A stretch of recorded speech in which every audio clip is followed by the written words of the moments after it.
I get it. Mbijan aganya. Albaka. Mbaka important. Yo, nga transfer la sto. Ya transfer la. Ha, code nyingi. Okay. Kosa. Nsila ID soto. Sa soto. Sorry. I get it. Mbijan bro. Albaka. Mbaka. Bara alla service o tariya. Mbare ki janna nun kunu bara tariya. Jannom yona forest de bureau. Gambia tonkon na no mbali ya bere. Birim koyna fo kato. Bari si kodo kino kato nim fo bolong blabe to. 56 branches mola sota Gambia jang. Ha? Gambia kono ani Gambia bantala bankol. Nka kodo kiya bere. Kodo sifa fo falindiro fo nyaadi lafta memmen na kodi to poto nin kodi maraw. Jannam number 1 di nyonta. Andum fana nata anoda enterprise sotale. Wala nyindi ko domorol fana kol fana be firale de dadi ma ni domorol ni fana be teat. Gambia dawda yalo ma fa kendol sotale di. Wo moy o diat. Apelenta ni wo ka ni lafta nyelen kendol e bina. Yalo bu kanyi la ko la baraka ba. Yalo ndel chosano lo. Abaraka.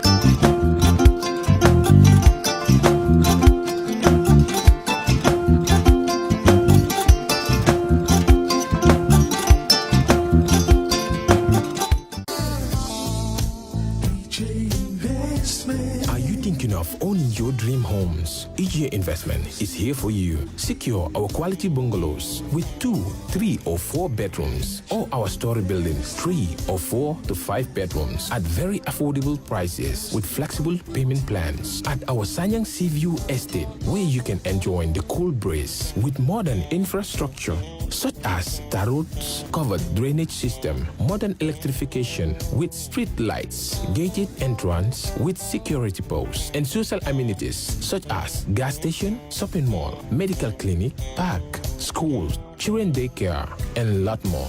Our dedicated team of professionals will keep the estate clean at all times, provide security and patrol team within the estate premises, install latest technologies such as CCTV, Wi-Fi, home network installation, solar panel, and power backup system. Also, check out for our additional home facilities and interior design service such as premium tiling, wall plaster, home landscape, fingerprint home lock, and a lot more. Visit our office at Senegambia Kololi Highway and get a free site visit tour, or contact us on 4464-838. WhatsApp us on 3259220. Or you can visit our Facebook page or Instagram on EJ Investments. EJ Investments, we are first in properties.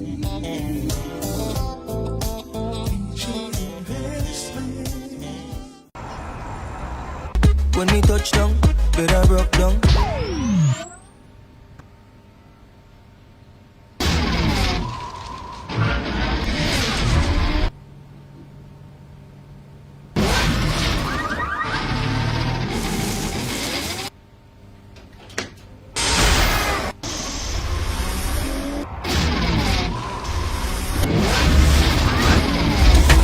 Gamtel G-Fiber, now you can enjoy super fast internet in gigabytes. G-Fiber is affordable, stable, secured, and accessible to homes, businesses, and enterprises. With Gamtel G-Fiber, the future is speed. Gamtel, creating a brighter future in communication.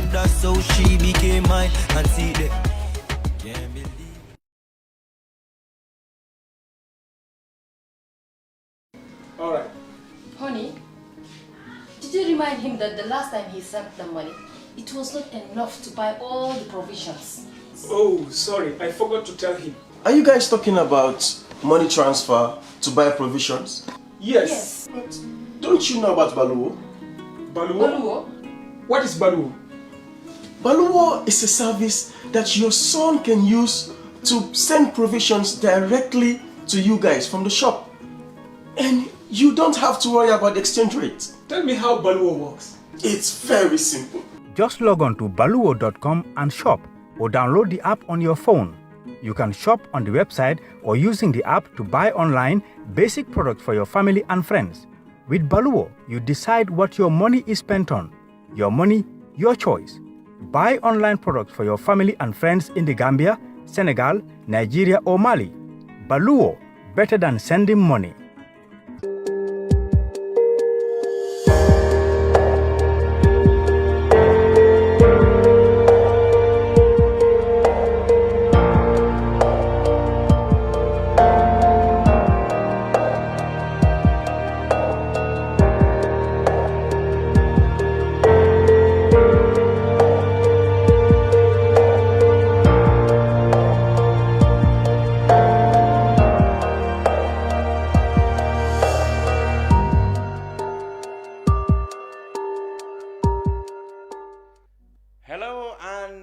welcome to the brunch on Kerr Fatou Live. I'm Lamin Cham.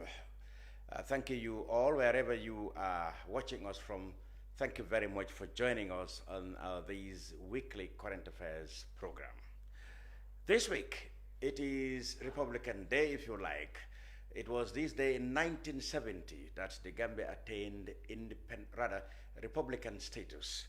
Well, as usual, of course, there have been many school of thoughts as to which day is important in the Gambia's political life. 18 February 1965, when the country attained independence, or 24th April 1970, when the country was governed for the first time independently of British colonialism. So this is the major topic on this edition. Of course, we will talk about other current affairs that happened over the last 7 days. And with me in the studio, for the moment, is journalist, activist, and human rights defender, Madi. We will, of course, again, like I said, be joined by two other panelists, the Honorable Douta Kamaso of the People's Progressive Party, and Madi Ceesay, a National Assembly member, and a member of the National Assembly Select Committee on very important issues relevant to the topic at hand. Madi Jabate, thank you and welcome to the brunch. Thank you. I can see from your attire, your clock, you are really prepared to portray that you are even more Gambian on the 24th April than 1964. That tells us where your school of thought is. Oh, definitely. You know, so let me just take this opportunity to pay tribute to our founding fathers.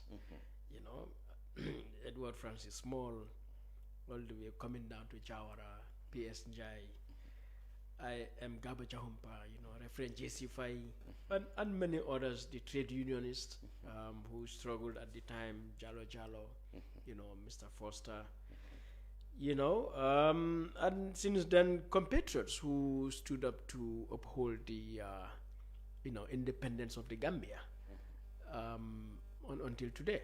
So, yes, we come from a school of thought, different school of thought. Yes. That is to say that today is Gambia's Independence Day. Yeah, that is what many people cannot understand. So if you say today is Gambia's independence, April the 24th, 1970, so what actually happened on the 18th February 1965? What happened if it was not for the independence? Yeah, what happened in 1965 is the culmination of a journey that began, you know, from long distance to attain independence of the Gambia, such that by the time we got to 1965, this process was formalized into a self-government, internal self-rule, dominion status, in which, of course, all the paraphernalia of independence was shown. The Union Jack was reduced. And our red-blue flag was raised at McCarthy Square in a big ceremony, you know, which was watched, I mean, graced by the princess at the time, you know, from UK, and, you know, formally, you know, Jawara, the Prime Minister, and so an internal self-government was set up. And, of course, the major precedent to this was the constitutional talks that began in early 60s or late 50s, in 1959, 60, 61, and so on, until 64, when our leaders actually went to London. They called it the Lancaster House talks. And there, the Minister for the Colonies, you know, eventually announced that the Gambia would be independent on basically three conditions. That Gambia, the Queen would be the head of the state of the Gambia, to be represented in the Gambia by the Governor General, and that the Gambia would be a member of the Commonwealth, and that 18 February 1965 was decided as the date of independence. This was Lancaster House, must have been November or late, not 64 anyway. Yeah, so, and since then, of course, the British Parliament, they made sort of legislation they called the Independence Order, that set the stage for independence. Then, of course, we had the 1965 Constitution that spelled out how this new political dispensation would be structured and would be run. Now, Lamin, the tragedy is we are not taught our history properly, so that you and me, what our parents tell us, those who were there in 1965, what they tell us, and what has been the narrative has been that we gained independence in 1965. Yes. I had marched before Jawara at McCarthy Square as a small boy, very lovely, very colorful. In our school, as children, that is what we were taught. Even and up to today? Up to today. Okay. And I must say, we need to give, or I will give tribute to Halifa Sallah and Doi. As a young boy, listening to them and for the first time hearing a name like Edward Francis Small, and then the Republic, which, tricked my mind. I mean, fascinated my mind to say, okay, what is this now? And so, personally, I went into more research myself. And the more I dig in, the more I saw, that the constitutional, the legal and institutional setup of the Gambia in 1965 was that we were not independent, rather we were a dominion within the British Empire. Okay. Now, let me just say something about this dominion. Yes. People got to understand empire, the idea of empire, British Empire, Roman Empire, and so on. So the British Empire, from UK, they have certain settlements, let's say Canada, let's say Australia, or New Zealand, even South Africa. Those were very close to the British. All right, which, those were settler colonies, because there are people went there to live there. It happened as history was evolving. Sometime in, mid-1800s,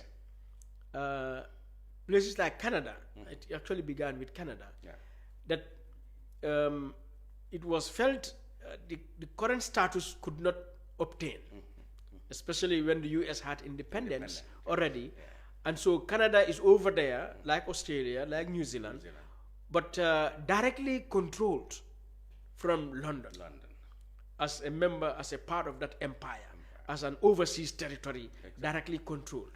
So, in order to address the challenges, the constraints that was bringing, the British devised a mechanism called dominion status. That's right, to give them.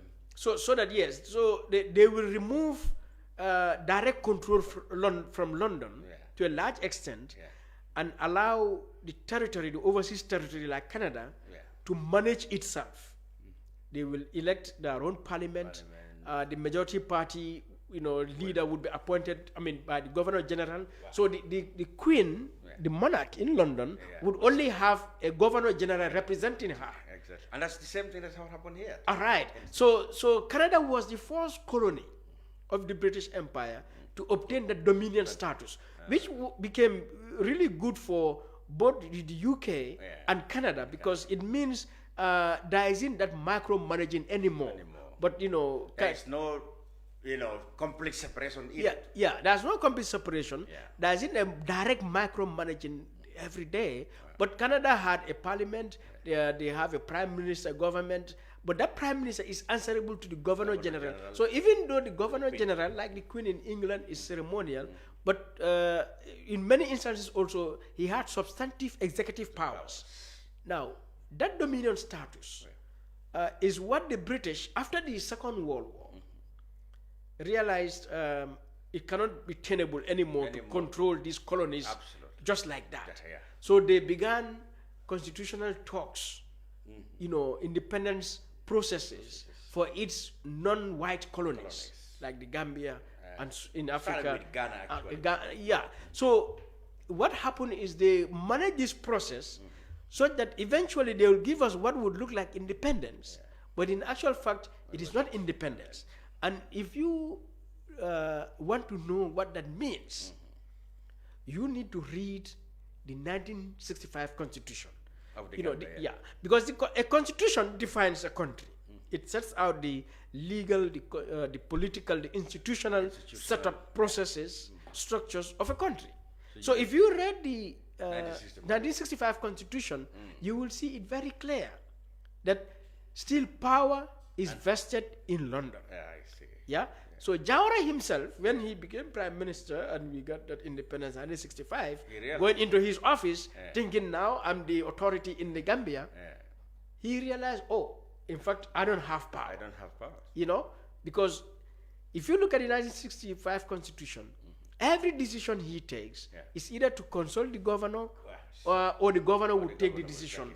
The governor approves appointments. The governor approves budgets. The governor was the primary decision maker, even though we had a prime minister and a parliament.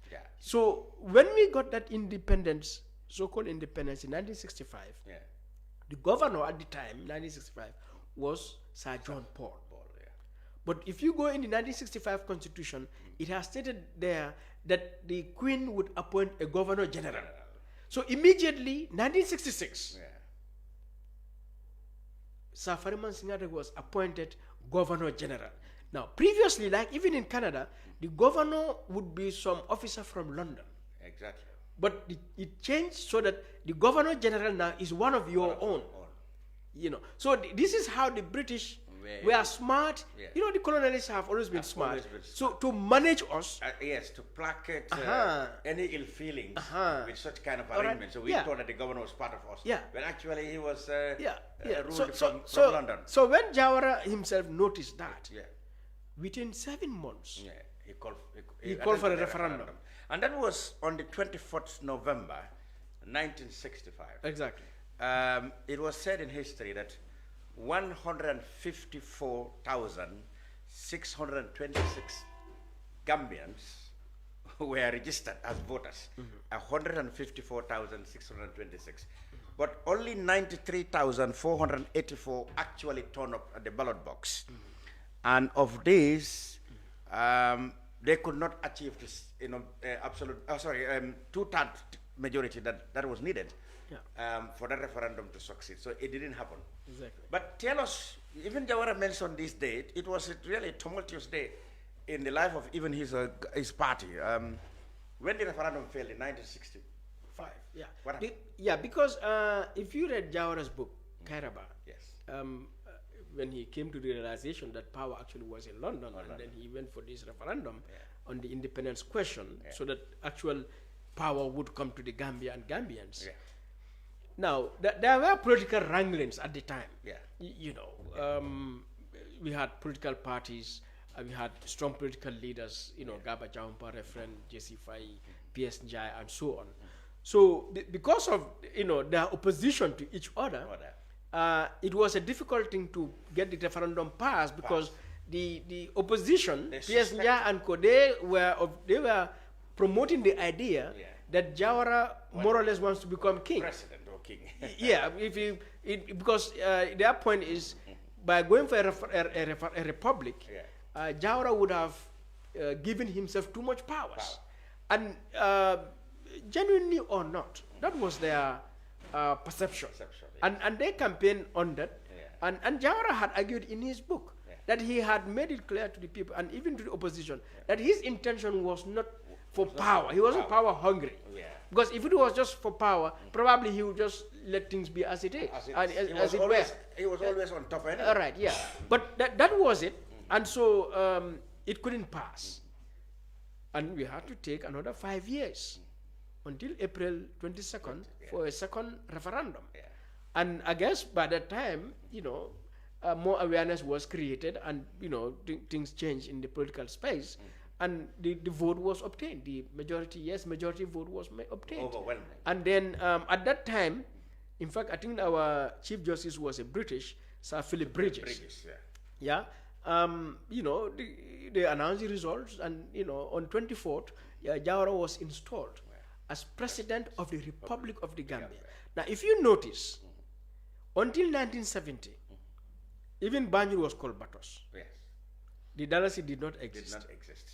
You know, 71, a lot of things, we didn't even have a central bank. Yeah. So from 1970, one would notice those changes began to take place because now we were a truly independent nation. But even then, I think we continued for 5 years or so on the British. Well, they said Britain was paying for our voyage, etc. Yeah, because I mean, Britain had colonized this country for decades, and their presence was for hundreds of years. And so the separation would not be on the 24th April 1970, that very evening. No. So but the essential thing is we had a constitution in 1970. Different from the 1965 constitution. So we had a new constitution in 1970, and in that constitution, you can clearly see the difference. The position of Governor General was abolished. It's no more there because the Queen is no more the head of state of the Gambia, and so on and so forth. President was created. Right. Ministers. So I know this is a difficult subject for us Gambians because for decades we've been taught. That is what I was going to come. What has we done in terms of according importance to this day as opposed to the 18th February? That's what we are coming to. But at this point, let me welcome the Honorable Douta Kamaso, a former National Assembly member. Was it Woodley West or East? Okay.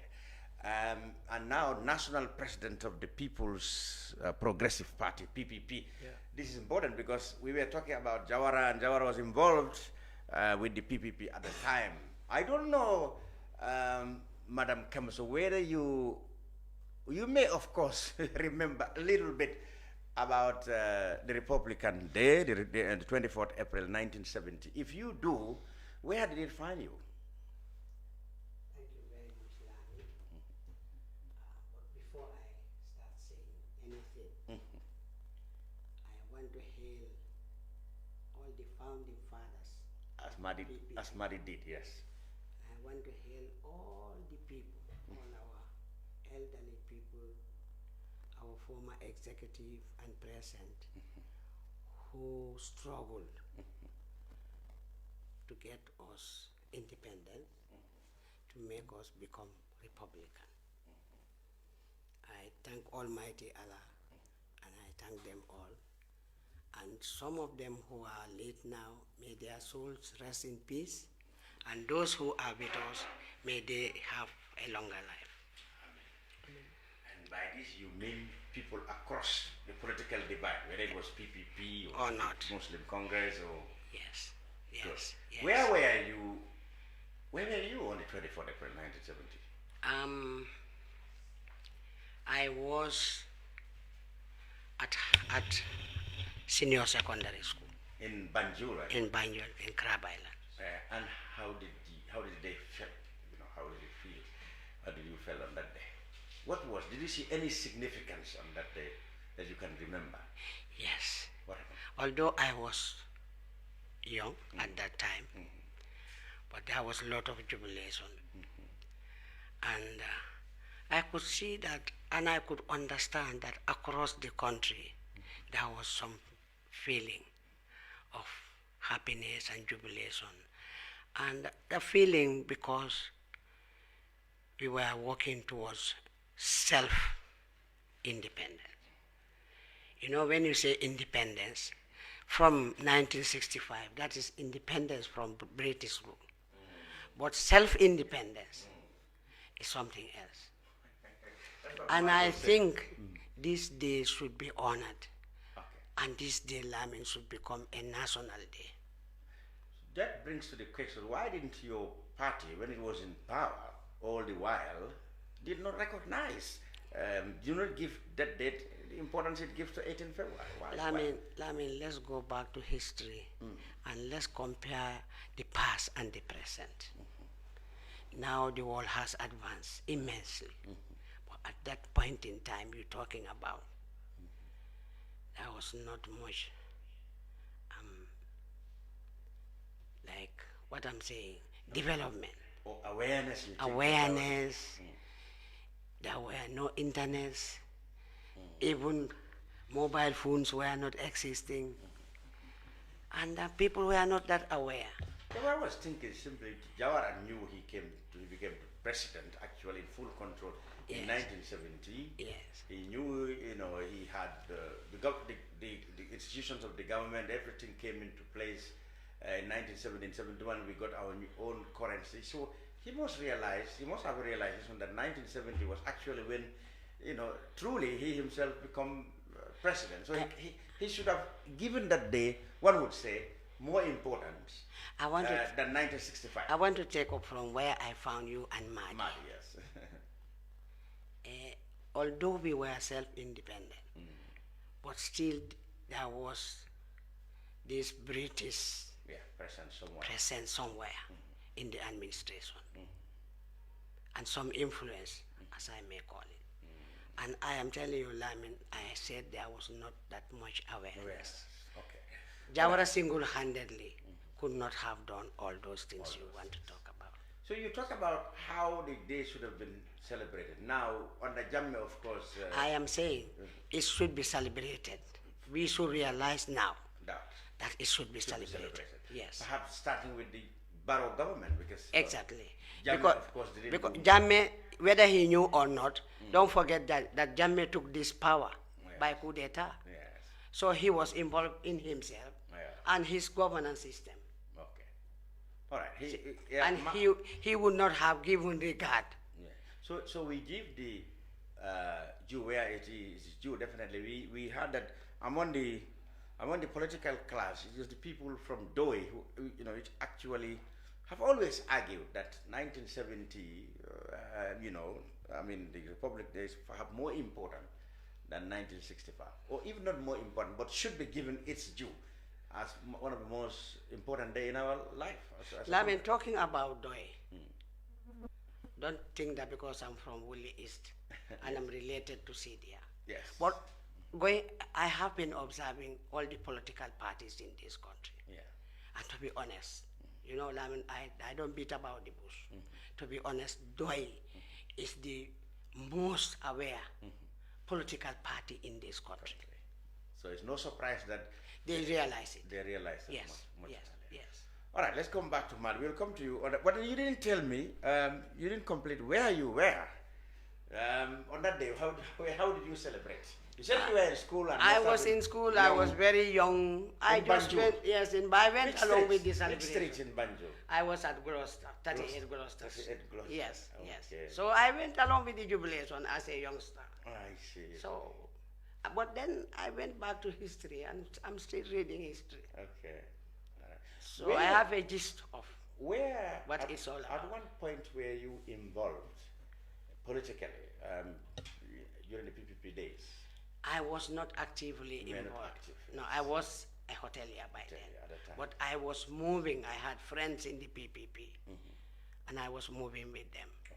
And I was studying politics, and I became more and more interested in politics. We will come to your role today as national president of the PPP, and you will tell us what the role the PPP played in all those pre-independence and Republican years. But Madi, let's come back. Madi, okay, yes. So the referendum failed on November 24th, 1965, because it lacked the two-thirds majority that was required. You said maybe likely due to the point that some of the people who were in the opposition to Jawara thought Jawara wanted a self-aggrandizement. He wanted to be president. That's why he was looking for that. And he argued in his book that actually he was not interested in self-aggrandizement. He wanted but compared to, because this kind of system you said that happened in Canada, Gambia, it happened in other countries, like in Ghana. Dr. Nkrumah was prime minister too.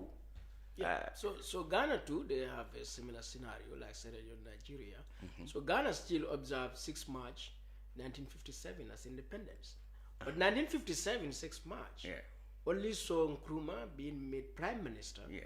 And then eventually 1960 is when Ghana also claimed to be a republic. Yes. And you'll find the same story with Nigeria. I saw it, in fact, even in East Africa, it boiled down to big problem in Uganda, for example. They got independence in 1962 with Dr. Milton Obote as prime minister. And the Kabaka, the king of Uganda, was recognized as the head of state. And, the union could not last Obote had to abolish the Kabaka kingdom and exile him, and then that brought that many people introduced trouble in that country, and Obote declared himself president in 1966. So it has happened in many other countries the same way it happened here. So I think, Cham, that point we may not need to belabor it. Okay. We just need to understand it, and that is, we just need to understand history. Yes. The players in history. Okay. And in this case, we have an empire, an imperialist power, UK, that had, I mean, a tiny island in Europe, had these vast territories controlled across the world. Millions more people. I mean, India is, 5-10 times bigger than, more people than UK. Nigeria and all of that. I mean, Portugal, Spain, all these were colonial powers. They had places far bigger than them, Belgium. But as human beings, as people who were in power, in charge, and the inevitable will happen because people will get freedom. Now, the issue is, how do we manage this so that we don't lose our power, the benefits we are getting from these colonies, we don't lose it. So can we manage this in a way that, even if they have radical leaders like, Nkrumah in Ghana, we still deal with them in a way that the separation would not be, disruptive So even Ghana, with Nkrumah, somebody would have thought, but Nkrumah of all people. But even there, the British managed such that by the time they got to 1960, it did not even become an issue for Nkrumah, just like for Jawara or for Saka Stevens, and so on. Zikwe in Nigeria and so on. So it didn't become any issue really. They just went along with it. So and we went through. But we are their children and grandchildren. We are today. It doesn't mean you and I cannot now evaluate that. As he said now, with the coming of more awareness. All right. So it doesn't mean we cannot come to evaluate, because for me, this is not merely about date. It's not about date. It's about what actually happened. No, it's not even about what actually happened. It is about what is this really. And here, it's about the republic. You see, Cham, you go around the Gambia and tell people what is a republic. We say Republic of the Gambia. But we don't know conceptually, politically, what kind of awareness do you have when the idea of a republic, what does it mean? Because for me, if we had understood the meaning of republic,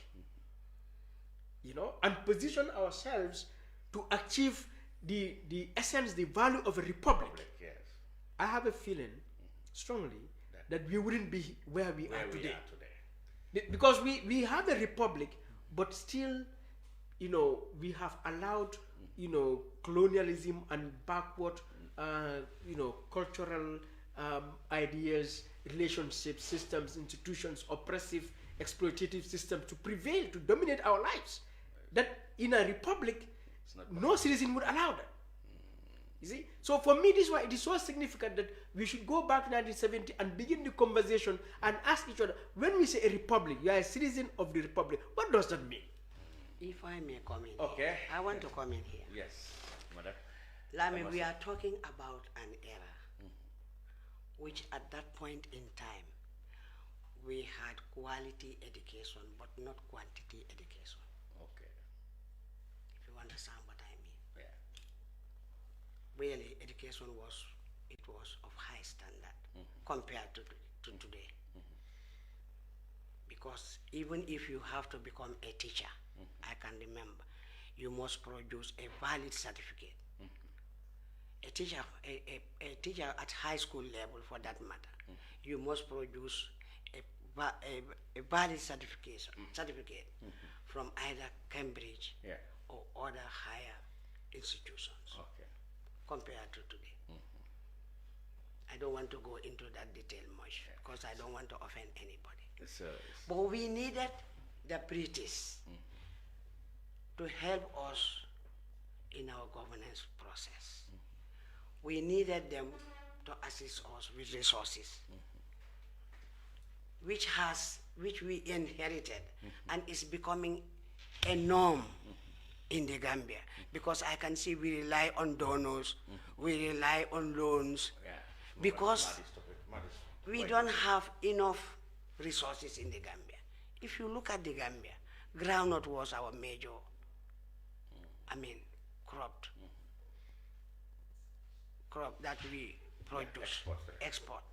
But what do we have? What do we really have in the Gambia? Tourism is now going somewhere else because of COVID and many other issues. So we needed them at that time. Self-Republican means you can do things on your own. You can educate your people at high level. But we needed teachers from other countries. We needed to go out to empower our nurses and doctors. So we needed all those things. But honestly, do you agree with him that how people should have felt in a republic? People allow themselves to be dictated to or to have their rights controlled by the powers that be. So that's what he's talking about. And it all goes back to awareness. Were we really aware? Most of us, the Gambians. Well, if we were in the time of Jawara, at least we were on the Jammeh, which was a dictatorship. But how about now, when we said, well, we felt that this change of 2016 should have brought about all what we couldn't have achieved under Jawara and Jammeh? I think now what's happening with this new government, I call it a slow pace. A slow pace. Slow pace. We are moving very slowly. Okay, we will come to that. Madi, yes, you said we were not behaving as if we are, let's say, sovereign people who are living on the republic, or we had left our rights, our Jews been trampled upon, still been controlled by the same powers that be as it was happening during the colonialists. How did it happen? How do we? Well, she talked about awareness. So there is political awareness. You see, because republicanism is about political awareness. The first republic, this in our modern time, in the world, would be called the United States, which was a colony too of Britain. Exactly. But along the way, an awareness came there in their leaders that they have to be independent. And they made a declaration of independence, and in which they made that famous comment, and all human beings are created equal. 1776, was it 1776? 76, yeah. And so republicanism is a certain level of political awareness, awareness about your dignity, your right, your dignity as a human being, awareness about your rights as a human being, of your sovereignty, that you are the source of power, that the state derives its legitimacy and authority from you. You see, so somebody who is, armed, imbued with the values, with the ideas of republicanism, cannot be subservient to another human being, cannot allow abuse, cannot worship other human beings just because they are leaders. Because you see yourself as the embodiment of the country. You see, that kind of awareness, we have not created that since the first day of independence. All right? That sovereign citizen. Until today, 2021, we are talking about, look at the Doi Congress, their message is creating a sovereign Gambian. Yes. 55 years, we are still saying we don't have a sovereign Gambian. And that is true. If you look at what is happening in this country, you cannot imagine even Jawara. With all due respect to him, how do we allow him to rule this place for 30 years? Yes. Only for Jammeh to come for 20-something years. And for still Barrow to come, people respond to him like he's a king put there by God. So people have not still understood what is republicanism. You know what I'm saying? Yeah. So this is more reason. For me, it is not merely us to correct the history, but also to bring that conversation in our midst, that as a republic, is this the kind of republic we deserve? You know, Thomas Sankara said something years ago. It's a soldier without political awareness. It's a potential criminal. But I always like to rephrase that. To say a citizen without political awareness is either a criminal or a victim. It's a victim. In many cases, a victim. It's All a right. victim. Or both. Or both. Because you can be used by the political leadership to become a thug, to become a jungler. You know what I'm saying? I know. But at the same time, you know, you can be arrested by that political leadership and be killed. You become a victim. You can be dismissed from your job. And we've seen this scenario in the Gambia. So that is why political awareness is so important. And that political awareness, if you don't have it, we will continue to worship our leaders. And you can see this across. No leader in this country, no political party in this country would agree to it. And Diasporas would not agree. But effectively, in the Gambia, in all our political parties, we worship them. So you see, not worship them like, you know, worship God. You know what I'm saying? It's a way of talking. It means, you know, we put them in a position so that if they say Douta Kamaso is the president of the PPP, until he says no, I give up, we will feel I should not challenge her in that. So every Congress we go and endorse her, and we say it's a democratic process. Yeah. So it boils down to more to lack of political education. I want to buttress on what Madi has just said. You see, the PPP ruled this country for 30-something years. They were popular. It's my party, but I'm now. We have to come to reality. They have ruled this country for 30-something years.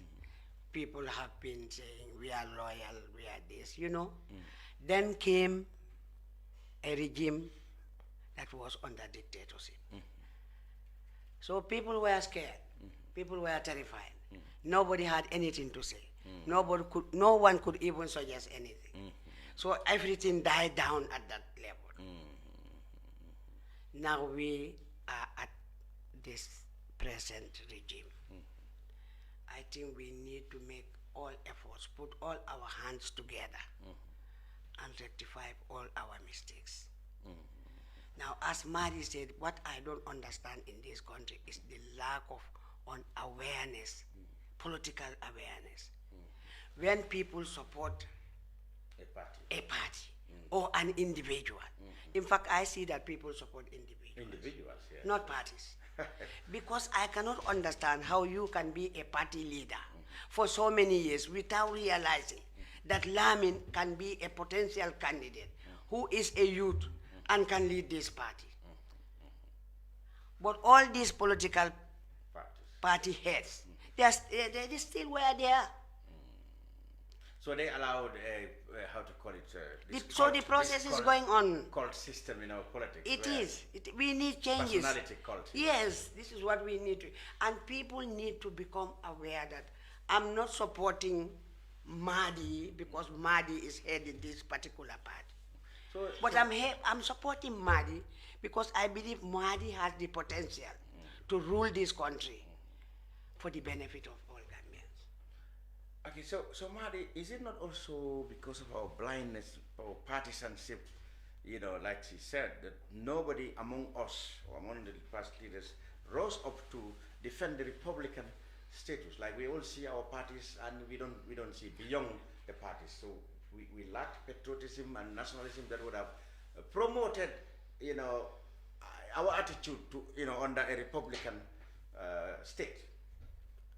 So to speak, like you said, under Jawara, we allowed Jawara to rule for 32 years. Each election they would say, oh, Gambia without Jawara, nobody had the...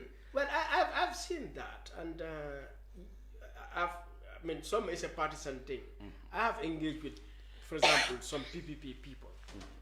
And for them, just because PPP took us to independence, and Jawara was the first president, for them they feel this is about Jawara, so saying it's April 1970 is sort of dishonoring or Jawara. Oh, marginalizing Jawara. So, and I had engaged with one of them a few days ago. I said, actually, if you support Jawara, if you know Jawara, to now declare our Independence Day as April 24, 1970, is a vindication of Jawara. It's a celebration of Jawara.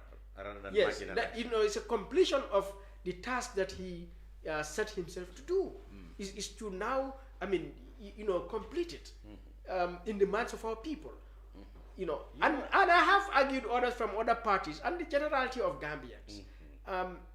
You cannot get someone come and tell you why 18 February is Independence Day, other than referring to that ceremony at Makati Square on that 18 February morning.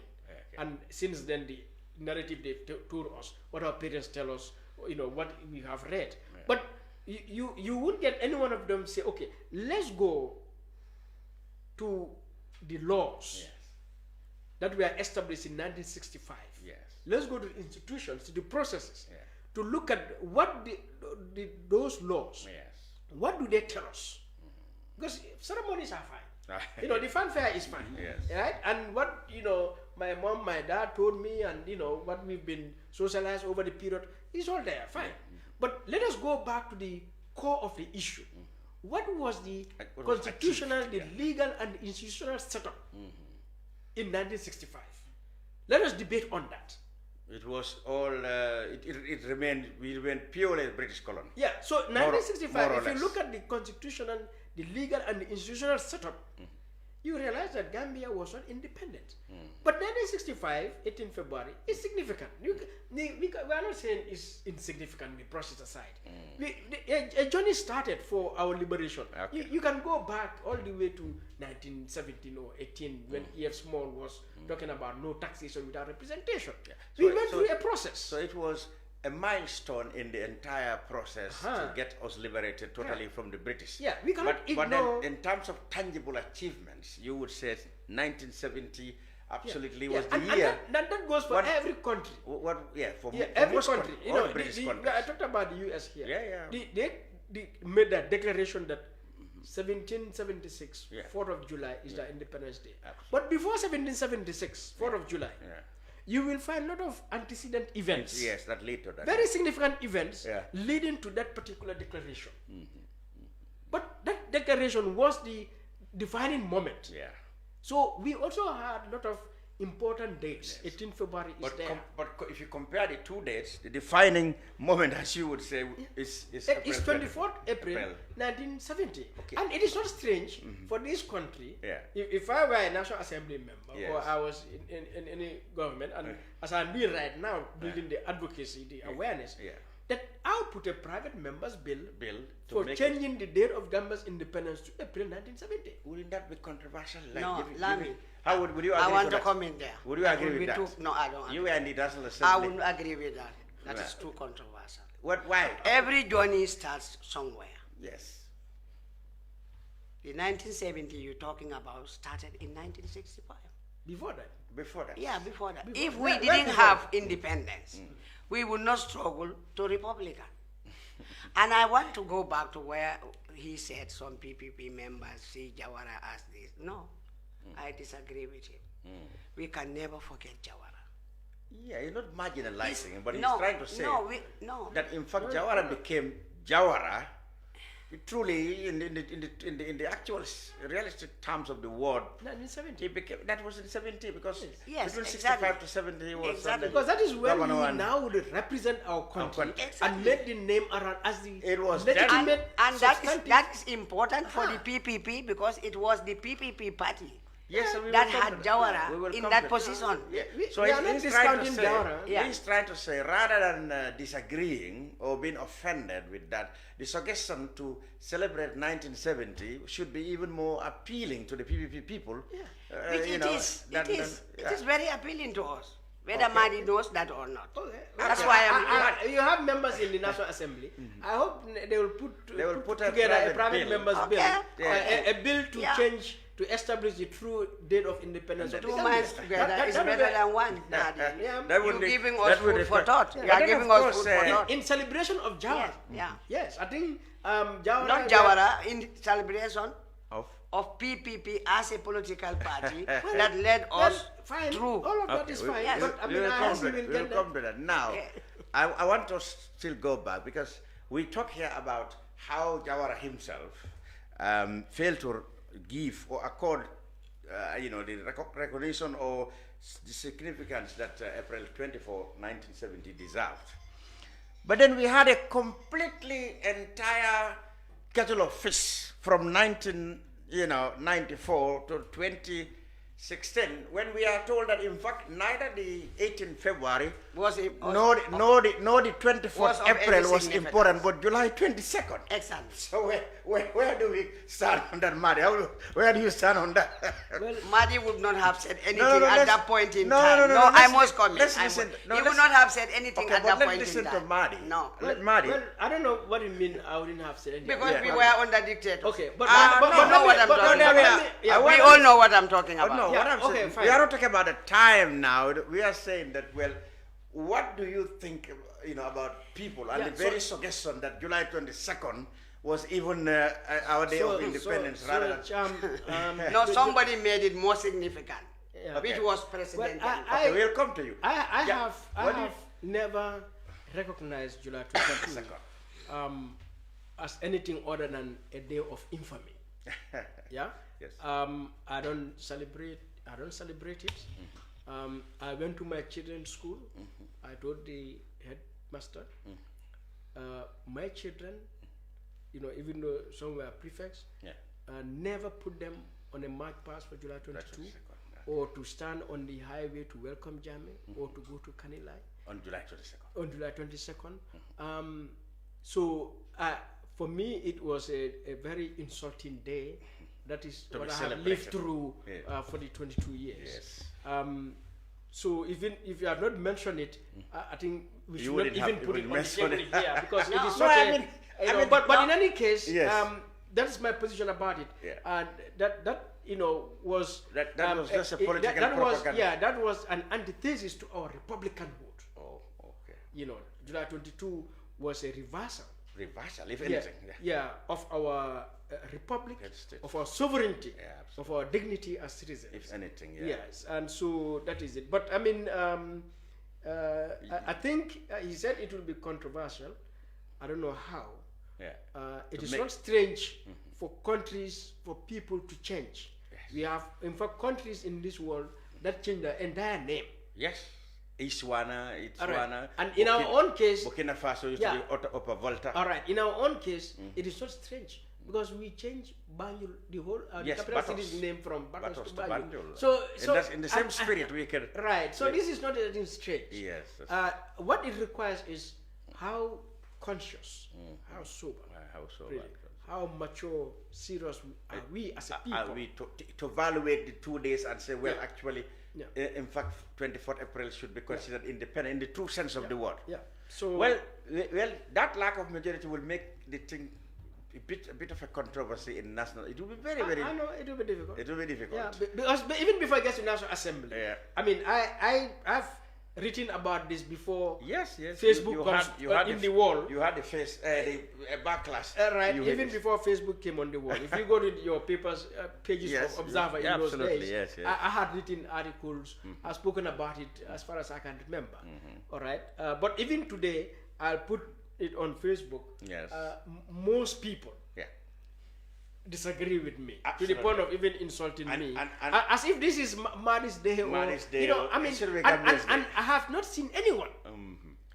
Some have disagreed with me. They're intellectuals. Yes, but they didn't come educated. But I have not seen anyone give me an intellectual, I mean, impassioned, analytical debate. Different point response. of view. Yes. Different. Other than to say, this is what my father told me. But that ceremony we had it there.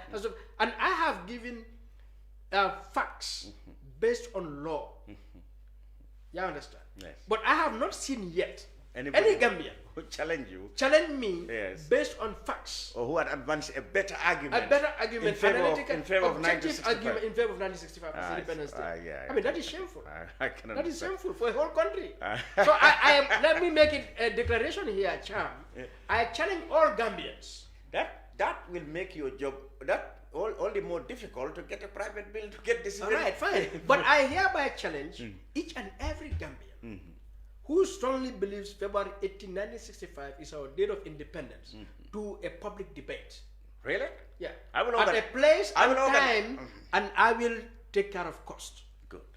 So this challenge, let Kerr Fatou put it on your page, and I am ready for it. I will get someone. We may get this done as soon as next Saturday. Anyway. But that's interesting. So that's why today. Yeah. So for me, I put on this scarf, which is given to me. Yes. By Starfish International. Starfish. I heard about that. Yes. Yeah.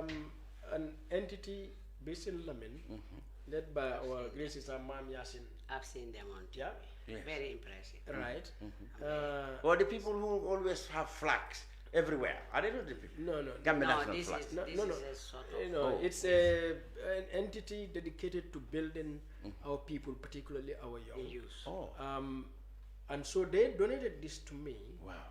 On the occasion of my on the assault on my sovereignty by the Gambia police force last year, when I was subjected to such humiliation and indignity. Yeah, you never like sleeping dogs lie. You never leave them lie. Yeah. So I cherish this so much. It is one of my most prized possessions, and so I put it safely in my wardrobe, and on a special occasion like this, I put it on with pride, with confidence, with happiness, and I cruise with it in town. Fantastic. So thanks to Mam Yasin. They like today. So I'm really celebrating. Absolutely. But let me say this, because the word celebration, I'll put it in quotes, because you hear when we come to talk about independence, some say, are we independent? Yes. All right.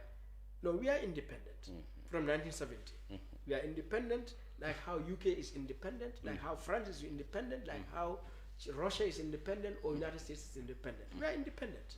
We have the legal, the constitutional, the political, all the instruments, for independence. We are independent. Absolutely. Now, did we manage our independence to uphold, to uplift, to establish our dignity, our sovereignty, our welfare?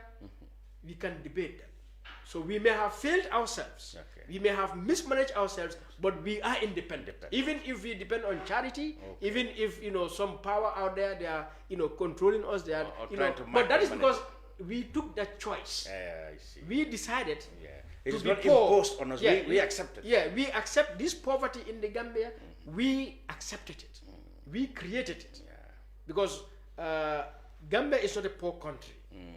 Gambia is a highly endowed, rich country. And if it is smaller population, one would have thought it would be easier to manage. No, Cham, population does not like small or big population. Well, no, what I mean is, a human being, the value of a human being is unquantifiable. So whether the population is 1 million or 100 million, it doesn't matter. With 1 million, we can create a standard of living. We can create an environment of peace, of freedom, of justice, like any society that has 1 billion people. Look at Singapore. Yes. What is their population? And all the populations around them. But they have built a society. That's what I'm saying. So our population doesn't matter. Our population is fine. I'm talking in terms of how easy or much quicker it would have been to satisfy and give a good living condition to Gambians of less than 2 million. Even if you are 100 million, if you are a serious people with serious leadership, you can create the best society for everyone. But we have seen that, for example, that didn't happen in the case of Nigeria. When you talk about... But that is their choice. They mismanage themselves. Just like we have mismanaged ourselves. We cannot blame anyone but ourselves. Yes, that is the thing. Cham. Yes, Madam. He has touched on a lot of issues. Yes. Mixed issues. You agree with some of them? I want to go back on some days. Yes. Africa has gone through a lot of struggle. We struggled until the slave trade was abolished. We struggled until some countries have their independence, including the Gambia. Independence, I say, is linked to slavery under British rule. We were ruled by the British they were dictating us. Colonialism. Colonialism. Yeah. They colonized us for over 300 years, if I can remember. I mean, starting with independence is very important to me because it has started us a step going somewhere. Then we got to Republican. Now, he doesn't want to talk about July 22nd. I'll talk about it. Well, I was... yes. Wait, I mean, you gave him a lot of chance. Okay. And I'm a politician. Okay. So you should give me chance. Yes. The question... I don't recognize July 22nd as a day to be celebrated. I see it as a festival day. Wow. It was a day that Jammeh chose to, I don't know, go into activities like dancing, singing, merriment. I was a member of the APRs. You know that. Yes, I do. You know what I went through. I know, of course. You know that. Together, yes. I disagree with some of the things. Yes. But under dictatorship, a dictator says, let's do this, and everybody does it. This is why. So was he right when he said, because he always... I was highly offended when he said, he was when always he abandoned the independence. Yeah, you know, he always speak in terms of what he called actual, tangible developments. He said the British 400 years, he used to say 32 years of Jawara. He said all those things combined Let me tell you something. did not bring any tangible development to the living conditions of the governments. That started in on July the 22nd. So he said, rightfully, he thinks, well, independence started on July 22nd. If you had come closer to Jammeh, you would have realized that he was somebody who was, I think he was aggrieved with colonialism. With the Jawara. That we could not understand, colonialism. With the Jawara we could understand. Yeah, because he saw himself as a Pan-African. Yeah, Pan-Africanist. Yes, he saw himself as that. I see. Yeah. Well, I didn't see him that as a Pan. I saw him as somebody who was interested in himself. Let's go forward now, Madi and Madam Kamaso. Yes. What do we expect, having come from Jawara and Jammeh's area, during which April the 24th is not been recognized? You suggested going forward, one of the key things you would have loved is for somebody to sponsor a private bill and get it taken as the day of the independence. That's one among things that you would take. What other things you think should be done going forward in this new era for us to recognize April 24th? You. Well, I think it's important we open this conversation across the society in our university. In the first place, yes. Yeah. Because for me, I would say, and there again, I would agree with we are yet to have a Gambian. We have citizens, you and I, we have a passport, birth certificate, and then, of course, I can call myself anything else, or but Gambian, like you and everyone else. But really, when you get to understand a republic and citizenship, we are yet to have Gambians. And so this conversation, we must have it because it will go into our social, our economic, our political, and our cultural settings. And for me, republicanism is what will cleanse our society, our culture, our politics, so that we would have really that kind of dignified, sovereign Gambians, and ensure that a climate or an environment of accountability, of justice, of human rights, of dignity, of equality, of non-discrimination prevail in our society, which we don't have. That kind of Gambian. That kind of Gambian. They would always say. Yeah. So for me, we are yet to have a Gambian.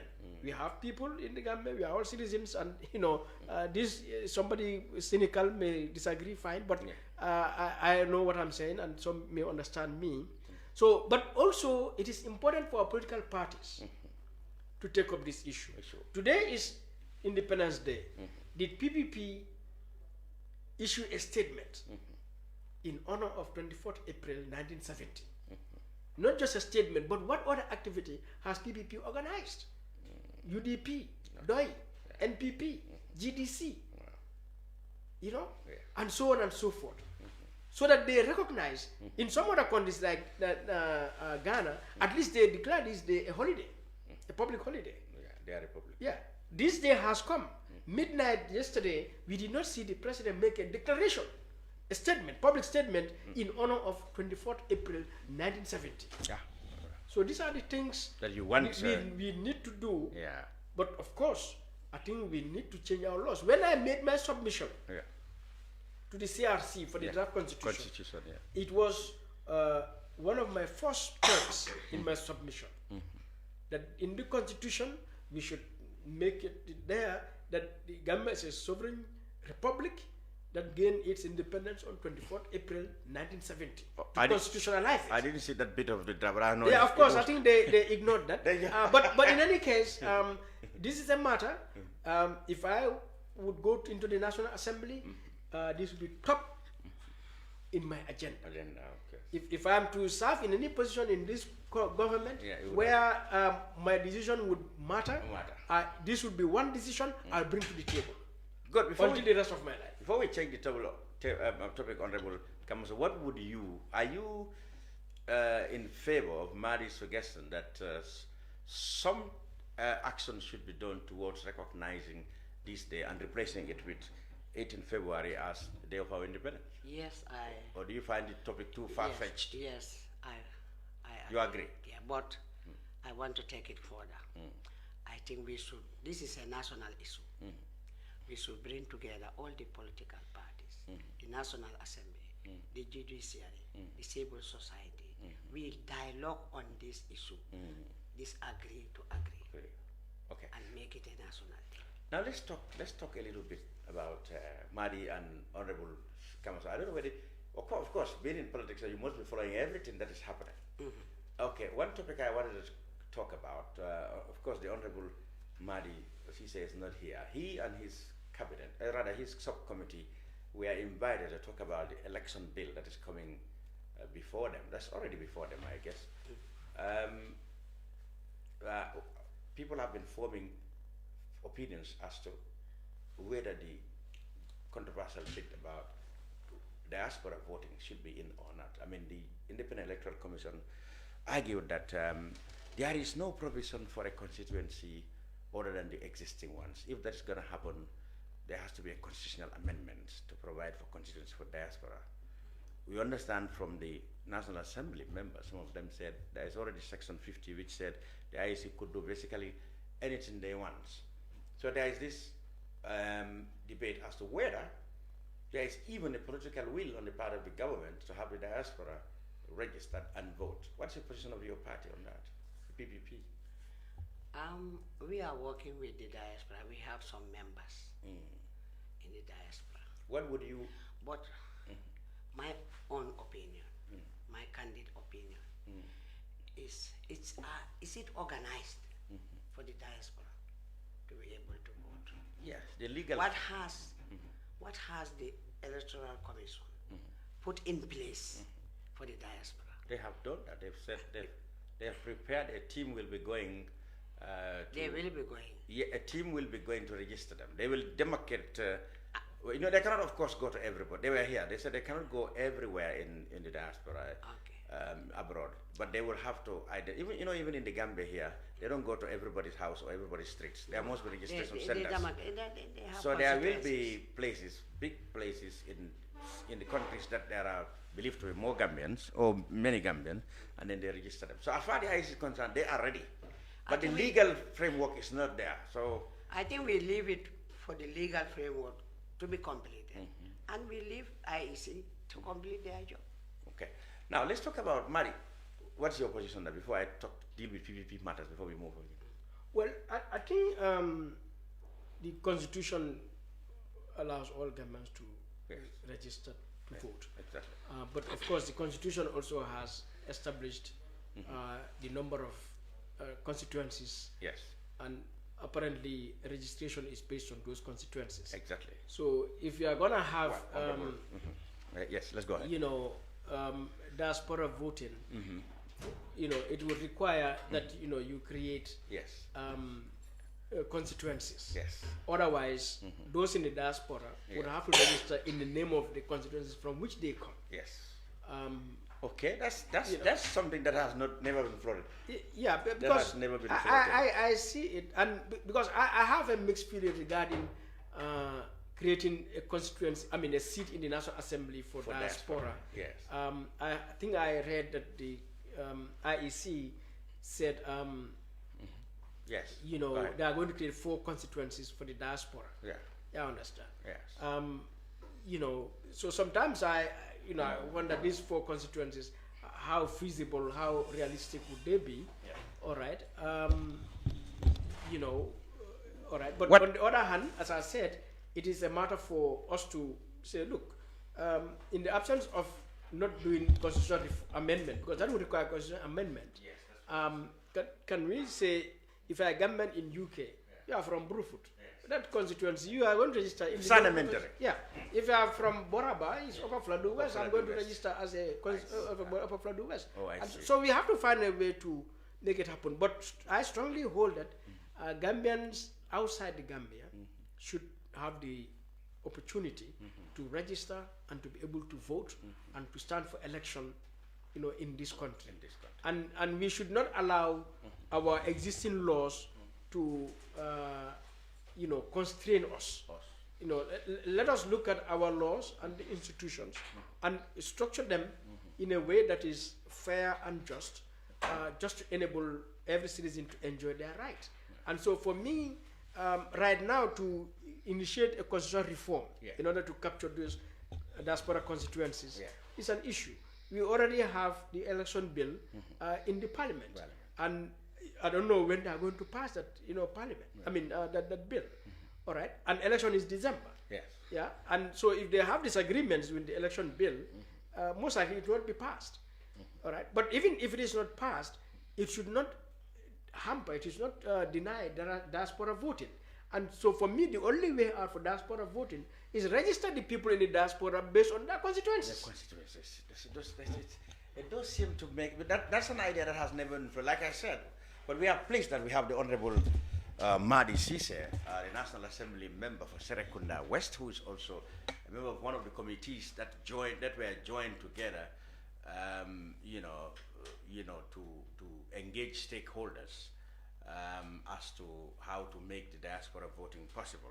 Honorable Madi will report us. Thank you very much for joining us, despite your heavy schedule. So, we've talked about the topic of 1965, 18 February, and 24th April 1970. Very quickly, we exhausted that before you. But which date do you think is Gambia's independence?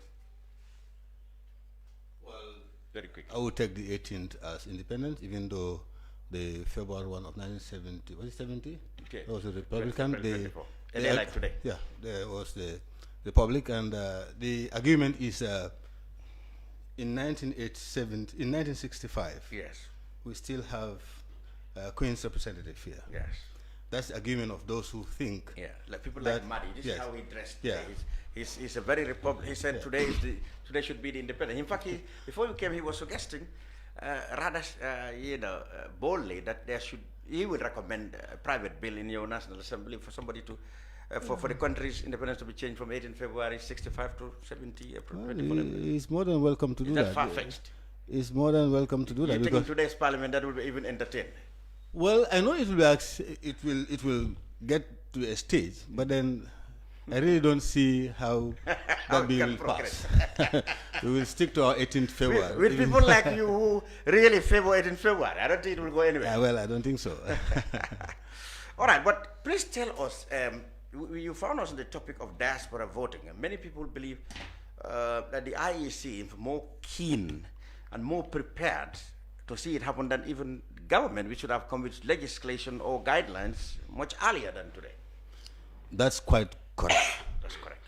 If we have a serious government, government that have the people of our diaspora at heart and the country people at heart, this bill should have been before us much earlier. Because all the challenges we are facing now is time constraint. Yes. And secondly, it's also hinged on the draft constitution that is dropped along the side. Oh, I see. Because the 2021 election bill is written with the lens of with the anticipation of the draft constitution. Okay. That is why when we first have the bill before us as a committee, our first position is to align it to the 1997 constitution, because that is the supreme law. Okay. So there are clauses in the election bill that really are not aligned to the 1997 constitution. So those alignments have to be done. And do you have that time? posed a lot of challenges. Time is one of the challenges, because to align some of them, you need some amendments, and to carry on an amendment now would take more than 3 months. 3 months or so. And if we do that, to come up with an election bill, when major elections are 6 months away, the constitution also saying that you cannot do that. So therefore, I think the current election bill 2021, that's my opinion. It will get through, but then it will get through very late. Maybe it can only be used in the subsequent elections, but not this December election. That is my candid opinion, and I base it on facts. But now, if we don't have this election bill, what is the fundamental difference from the election law at the moment?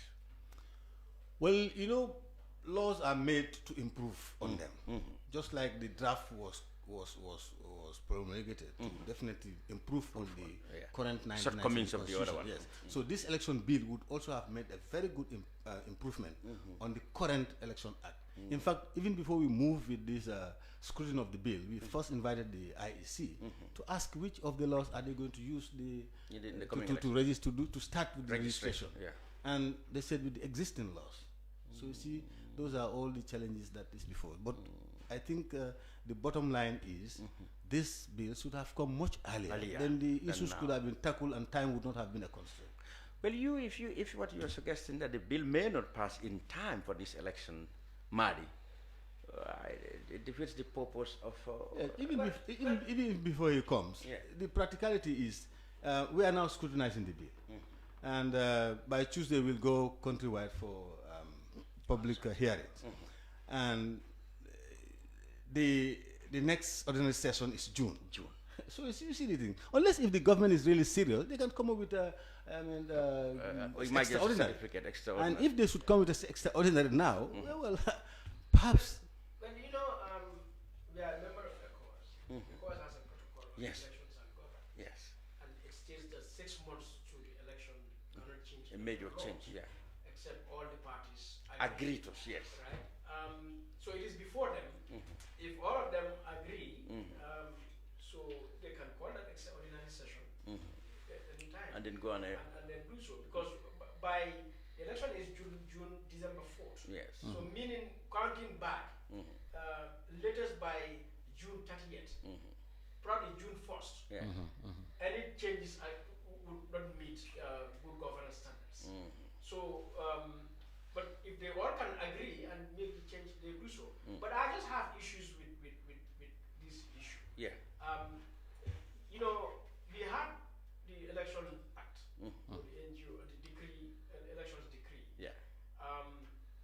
When it was reviewed, I remember was part of the validation at Caraba International Center, political parties, and then they took it. It was taken to the cabinet, and the cabinet has acted on it, but did not bring this back to IEC or the political parties, only to send it to the parliament. Now, for me, I don't know why Parliament wants to do a public hearing to go around the country. I'm hearing this kind of thing for the first time. Just to say, in principle, public hearings are very good. It should be part of our lawmaking process. But for it to become part of this election bill right now, I've been wondering, what do they want to achieve? All right? So for me, I think the Parliament rather should take this up with urgency. Because what is the difference really from the bill with the election decree?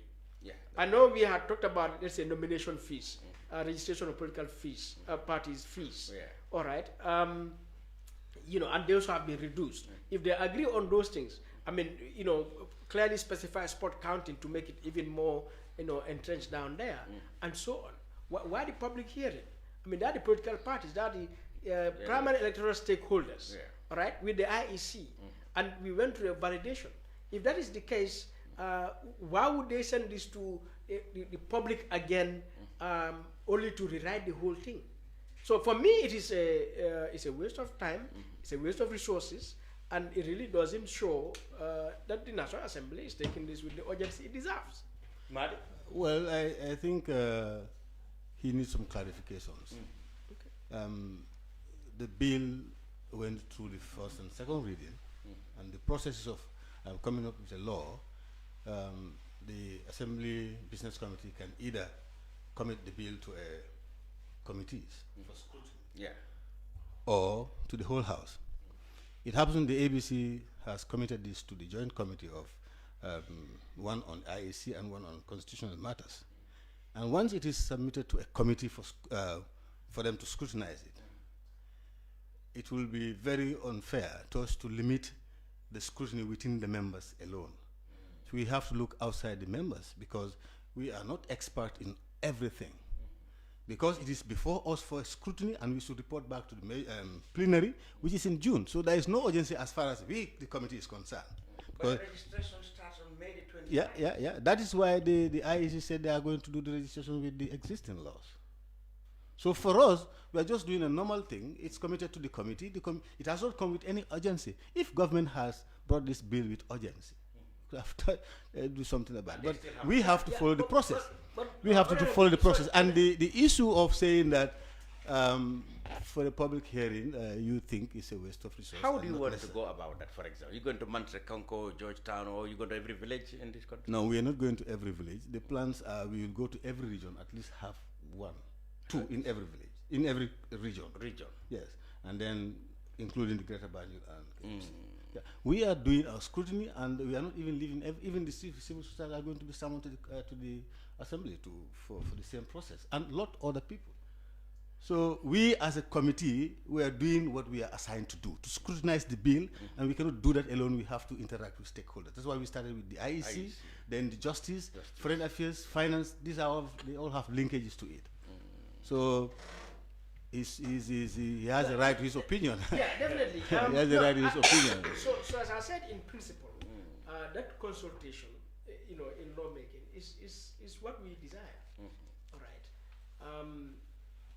Now, we can determine what is going to be the nature, the extent, the depth of this consultation. Now, in terms of this particular election bill, we have gone through that consultation with civil society and with political parties. Because political parties, at the end of the day, everyone belongs to a political party, more or less. So for me, what is important at this stage is UDP as a political party, what is our take on this bill? PPP, DOI, and so on. So if we even have an inter-party committee. So, if we had gone through that process, the inter-party committee, they all engaged on this. Until it went to the cabinet, it was very good out of the cabinet. It didn't go back to the stakeholders, rather it went to the National Assembly. But they are at the National Assembly as political parties. So for me, yes, the committee that is looking at it can say, okay, let us call a particular stakeholder or expert or so for, IEC for clarification, fine. But at this time, when we don't have time, to say you are going to each region one place, I'm trying to understand what would be the value, what difference really would that make, both in terms of the idea of consultation, but also the value of it in terms of content. All right, so that is my issue, and so when I heard that the National Assembly would go on a public hearing around the country, and I raised the question, but are they looking at the timeline? Really, are they looking at other things that need to be done? So for me, for second reading is with the committees. For me, that is adequate. The committee can call anyone to come and hear them if they have issues. But the primary stakeholders here is the bill went to cabinet. Cabinet, in terms of election, is an electoral stakeholder because the president is a contestant. So they cannot make the electoral law because that's the rule of the game, and they are playing the game. The political parties have looked at it. Now, if the cabinet looked at it and then sent it to parliament, let the political parties look at it. The civil society, we have looked at it with them at the Karaba International Center and other places, but nothing stops them to call civil society to say, okay, this other one from cabinet, we did not. We are also seeing it for the first time. What is your take on this? All right, just to make sure we have consultation, but let's have quality consultation. Even if we are going to reduce the extent of the consultation, but there is some consultation. So that's what I see things. You know, someone asked, what is going to be the fate of diaspora? Diaspora voting, for me, I'm seeing it as something that would be impossible in this election. Really? And that would be a great disappointment. Of course, they will be. They will be disappointed. That's scary. But the IEC in said, fact, that's the hard fact. but the IEC said there is still room for Lamin, I'm telling you the realities. First of all, like when I came, I found you guys talking. Yes, anybody can be registered anywhere in the world, from where you come from. Exactly. That's what. That's what I'm saying. Yeah. That can be done, Yeah. but this government is not ready for that, because when we heard this bill, the first engagement we brought in the IEC and Foreign Affairs, and we asked Foreign Affairs, how prepared are you for the diaspora registration? They are not. The representative said they are not. Then we were going to engage finance, because it has some finance implications. And for the IEC, they said they are ready. They are ready. That's what they said. So if the IEC is ready, what is then stopping them from? But I know the efforts are interlinked. Because I don't think IEC can just do it like that without consultation without money, without consultation with Foreign Affairs. Reduce their money. With Foreign Affairs. You reduce their budget. I'm sorry, go ahead. I just want to... So those consultations, we want to be clear. That's why we invited them to say, how are we going to do it? Because for us alone, we are more than willing. So they mentioned the provisions on 39 and clause 39 and 88 in the 1970s. 83 and is it 88 or 39? It's 83 and 39 one. About which says there has to be constituencies. That is 83. Yeah. So now they said the constitution need to be amended, but Yakumba said Section 50 provided IEC with powers actually to go ahead and decide on any like drawing boundaries, etc. So according to her, it's the IEC who doesn't need any more amendment. They just need to go and do what the law says they can do. That is true. At that point, somebody from the Minister of Justice interjected and said to draw the boundaries would be between perhaps between Elementary and so on. But this is it has to be a new constituency. There's nothing like a boundary in this case. You have to create a constituency. It's not like drawing. We have seen the extension of, like, for example, Sere, Kunda Central and East, where one before they were divided into different. So that's boundaries. So they can do that. But to create well, in fact, the consensus at the meeting is now let IEC and the Justice engage constitutional lawyers to give them the expatriate advice and see what is possible. Well, no, I think if I understand it, but maybe Yakuma may be right there. The Constitution seems to say at least 53 constituencies. So there isn't necessarily a limit. All right. That's what she's trying to say. Yeah. So if we increase it to 60 to 70, it will still be constitutional. That's what she said. You know, I'm trying to check. You are saying you think you are not really sure. Yeah, but I'm trying to. Let me tell you exactly what she said. She said it doesn't make the law does it doesn't make sense. The law does not. It doesn't make sense that each time there has to be additional constituencies, the IEC has to amend the constitution. So it doesn't make sense because Section 50 gave them the powers to do anything that pertains to election matters, which of course include creating constituencies. Yeah. However, I think the IEC will take it up with the Justice Minister to get the views of constitutional experts in that. But if you are saying that the government and that include the Justice Ministry are not ready, so where do we go? Foreign Affairs. That one can check it. But if it is 53, it will require a constitutional amendment to increase the numbers so that IEC can do the demarcation. Yes. All right. But on the issue that he's talking about in terms of finance and foreign affairs, I would advise the National Assembly that much as the Assembly needs to work with the executive, the Assembly must see themselves as the driver. And there's nothing the executive can tell them that they don't know because they approve the budget. Oh, yes. All right. They monitor those executive bodies. All right. And they are the National Assembly. They have the authority to take decisions.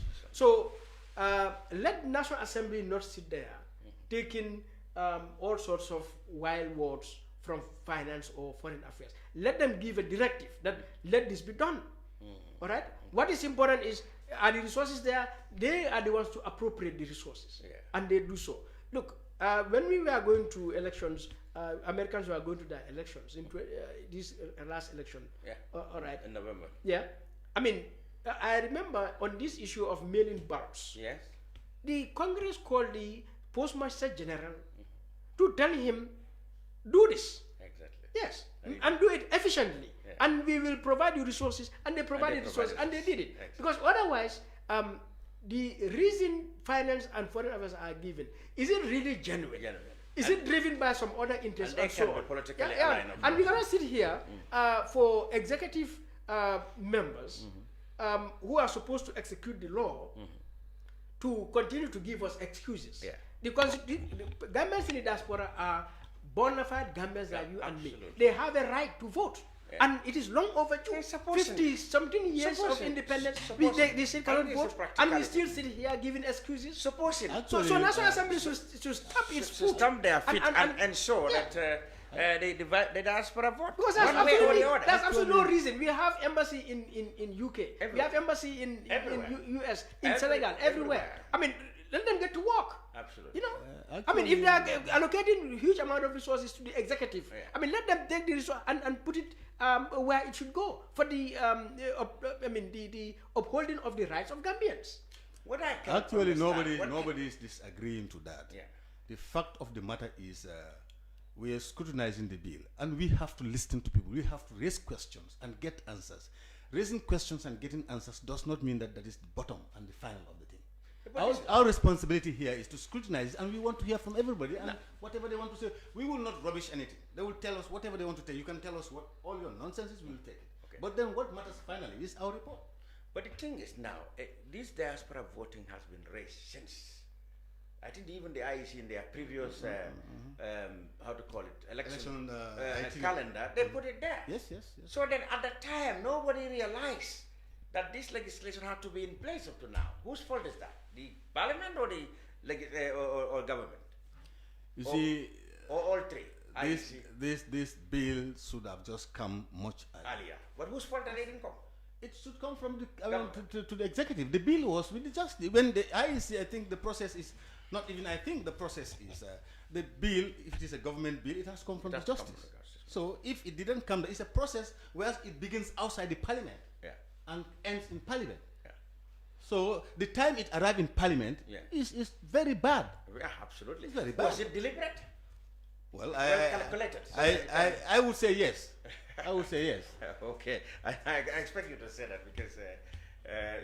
Well, I would say yes because you have said it yourself. Absolutely. This calendar has been circulated long. Why had it taken them so long to bring the bill before the parliament since 2019? Supposing everybody leaving abroad, jump on a plane and come, they're going to register under their consular association. Very well. Those who come from Boraba will go to Boraba, Nyamin and whatever. But that will be very expensive for them. To make it convenient is their right. It's their right convenience. For it to go they should vote at their convenience. So not to pay ticket and come. When the US started their elections, the order of mail-in ballots was not there. Circumstances came. Coronavirus came.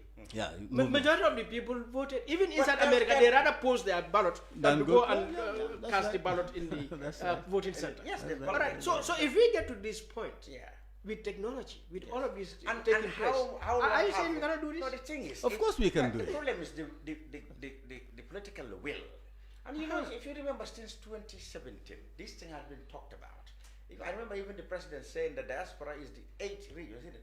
It's the 7th or the 8th region of the Gambia. So I don't know what changes this. You know, I've always said that all these good songs that have been sung in between 2017 and all that, they were all going to be, important if the government has remained a transitional government. Once the government has found itself interested to go, again, they found themselves uncomfortable with these changes. So Lamin, as you made reference to political will, I think here we will not give it to only the president, the executive. I think we'll have to, put it to the National Assembly as well. That's what we are saying. I mean, because nothing stops them really to ask the president bring this bill, or we put our private members bill, or we put a bill to come through a committee. Yeah, I understand. But National Assembly also sat there. They did not do that. Now, 4 years. Absolutely.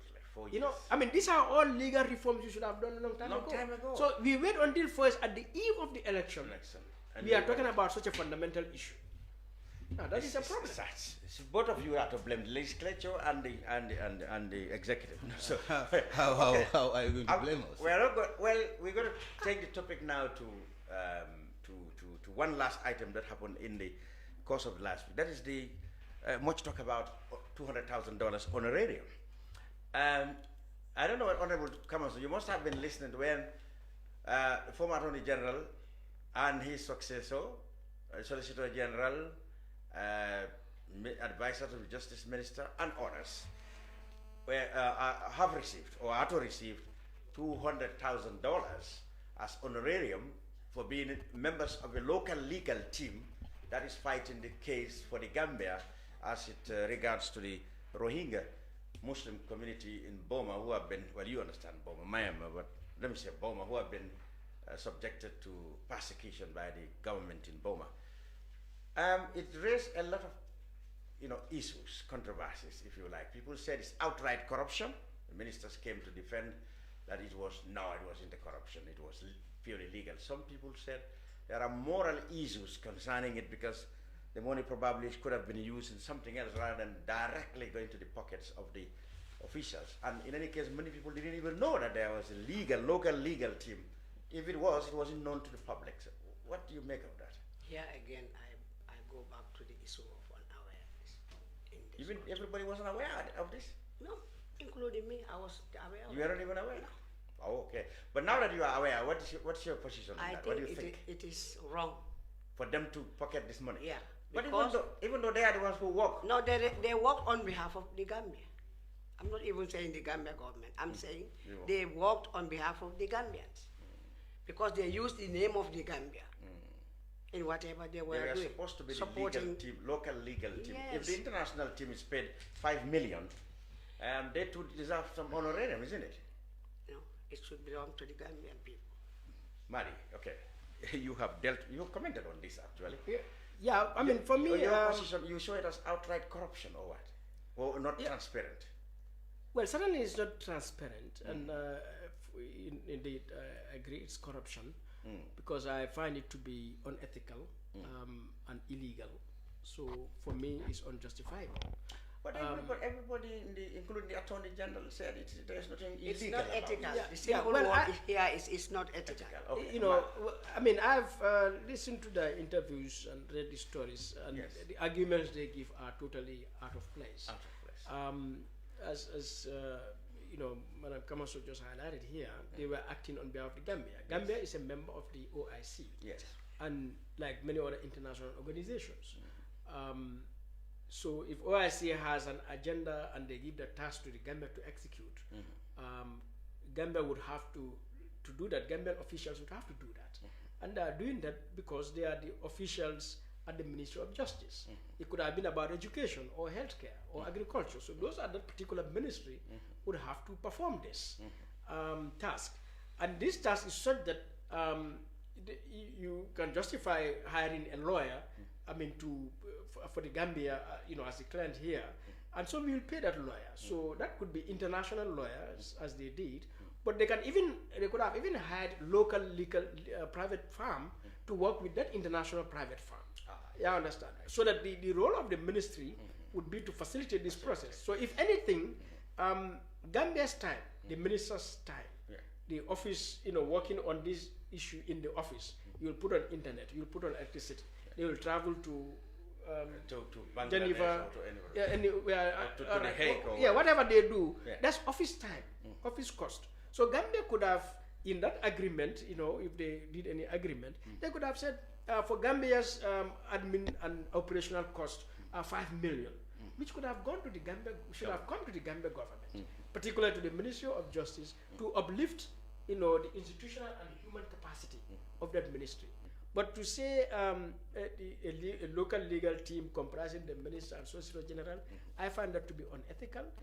It is illegal because the Public Service Act is very clear in terms of what public officers can receive. Yes, even though it said they cannot receive any income other than what is established by law. Right. Now, there's no law, Act of Parliament, that dealt with this issue. All right, to specify that the public officers that will receive this honorarium. Now, but it also said, unless approved by the Secretary General. Well, they said the government has given them approval. Yeah, that's it. That's what so, they said. All right. So, but that approval, I don't know what the Secretary General based his decision on. Okay. I would like to see where the Secretary General gave that approval. What were his reasons? Are they based on law? Which law? The reason being that these people worked as a local legal team for case against Boma. Yeah. I mean, it happens. This is law. It goes to the court.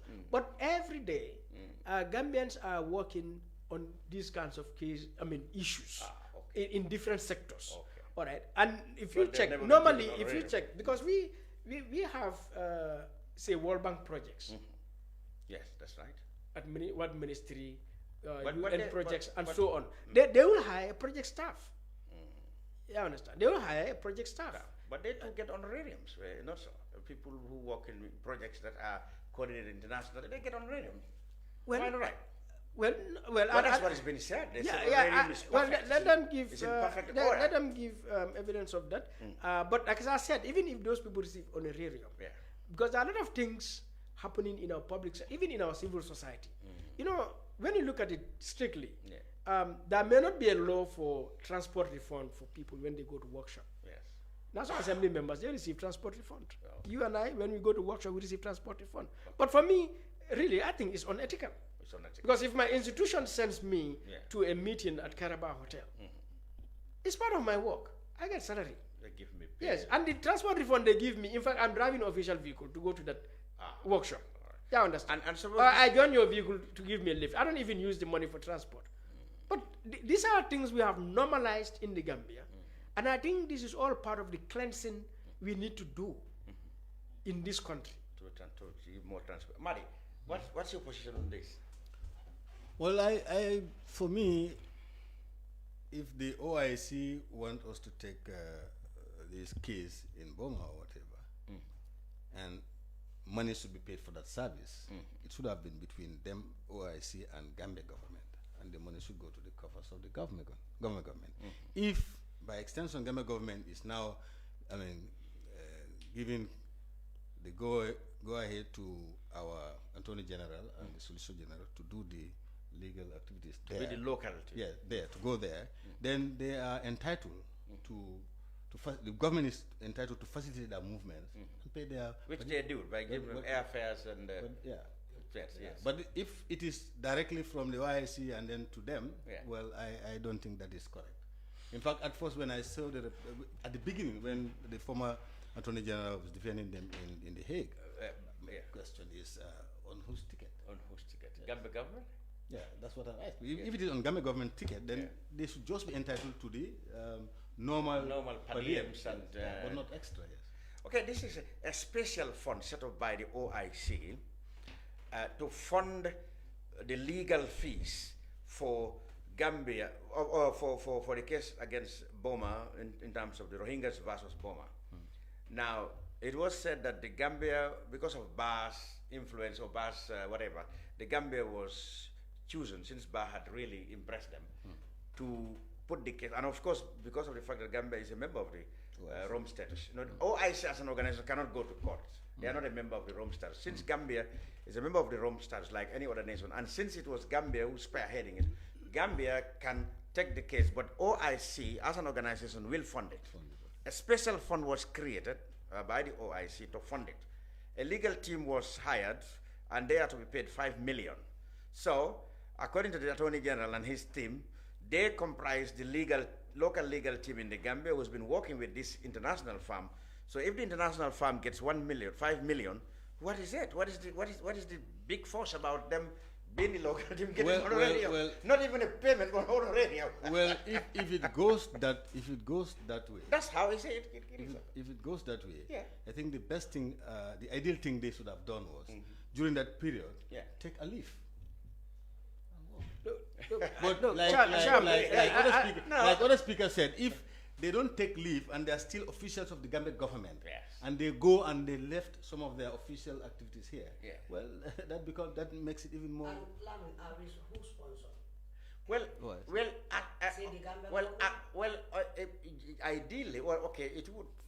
Generally, one would have thought that when they are flying out here to the Hague or any other place, they have been paid by the Gambian government. From that.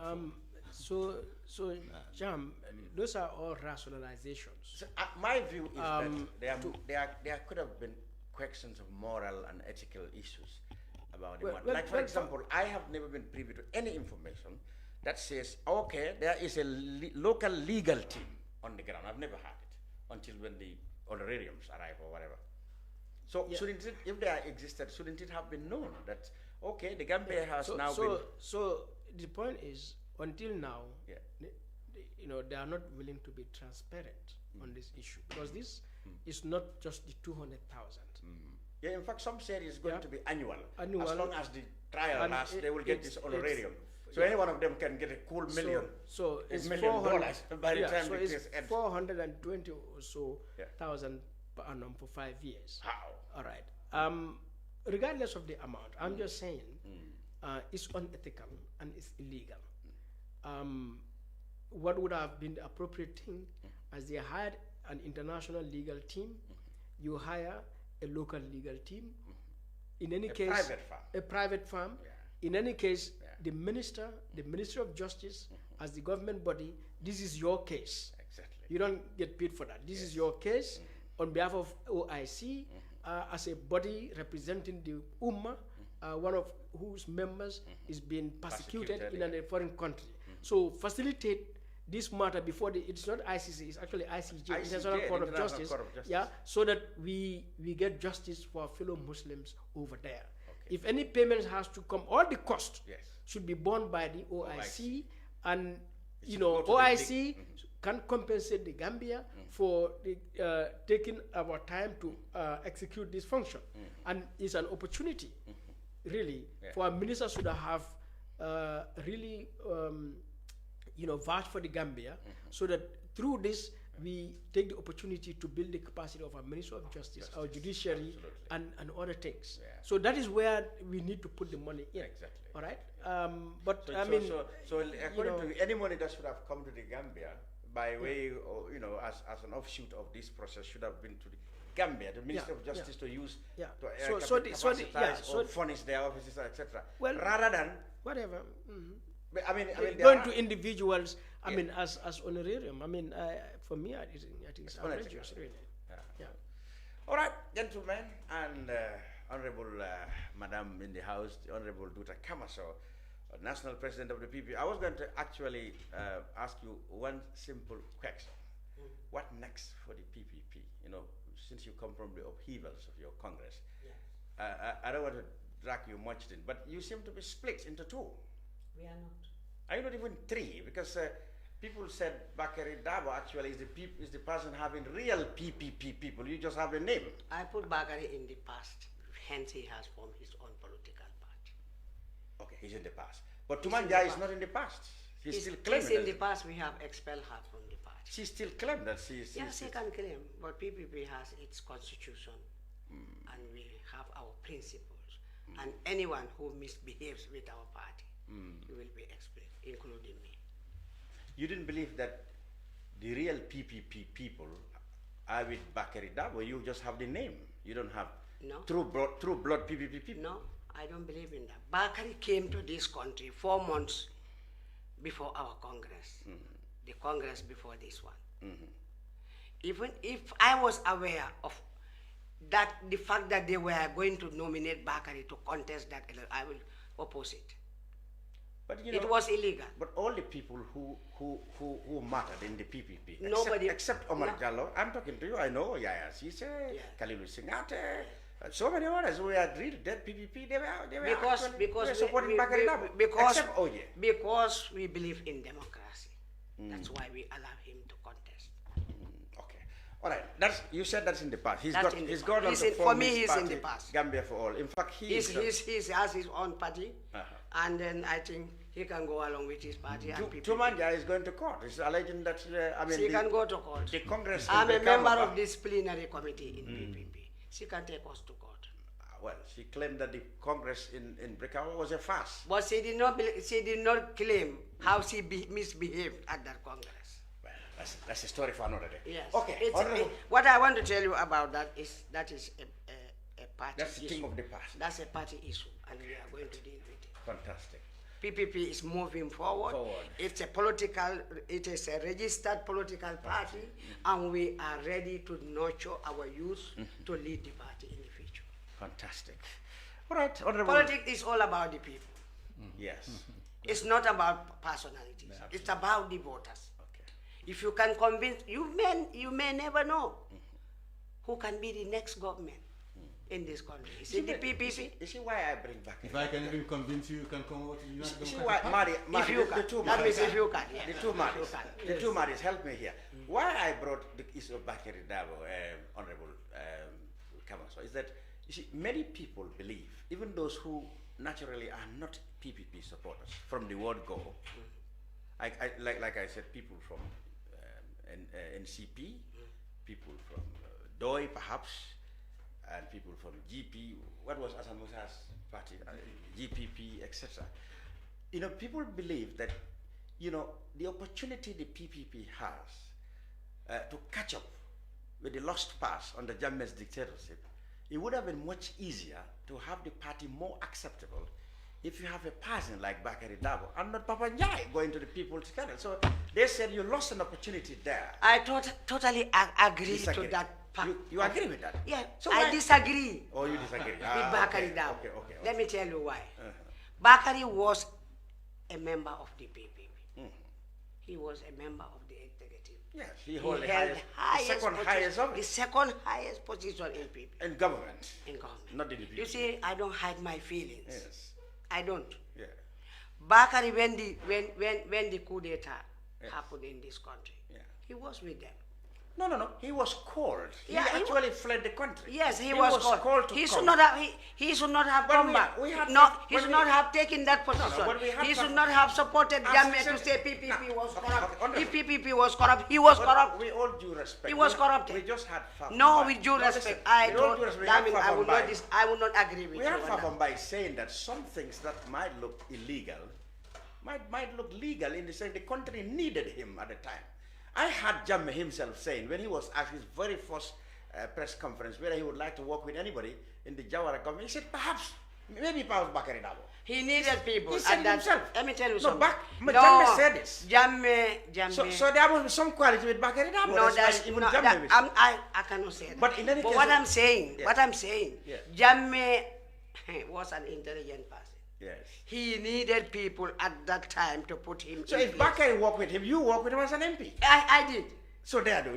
I did it on my constitutional right. I was supporting my constituency. So did Bakari as a Gambian? No, I disagree. Okay. All right. I disagree. All right. If Bakari can go to the land and tell Jammeh that PPP was corrupt, then where was Bakari when PPP was corrupt?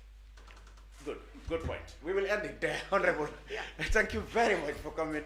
The two Madis, thank you very much for sharing your perspectives on all the topics here on the brunch. We'll be back next week, inshallah. Until then, Lavin Cham wishing you have a very good Ramadan. Ramadan Mubarak. Thank you.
communication, connectivity is everything. We ensure that the links never sleep.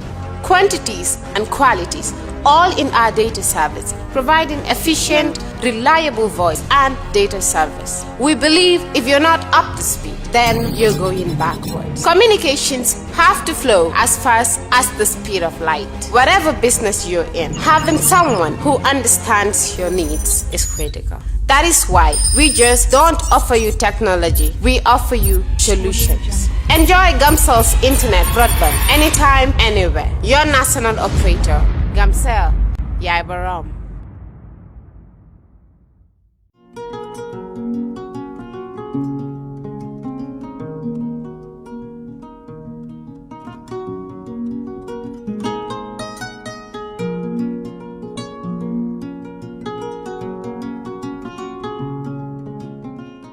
For all your pastry, bakery, and quality food, Sika Restaurant is the only place to be.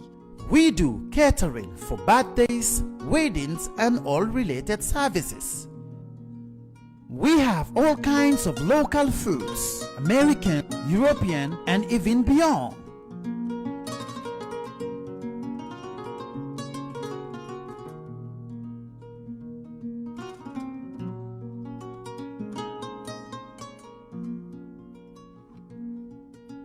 Come and have a taste of our local juice, ebe, and other services.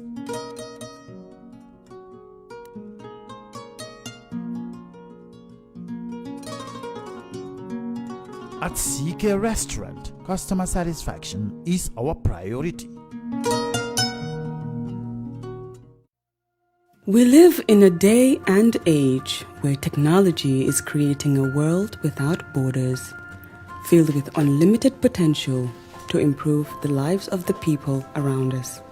Innovarex Global Health ushers in a new way of leveling the playing field with increased access to quality healthcare services delivered at your doorstep.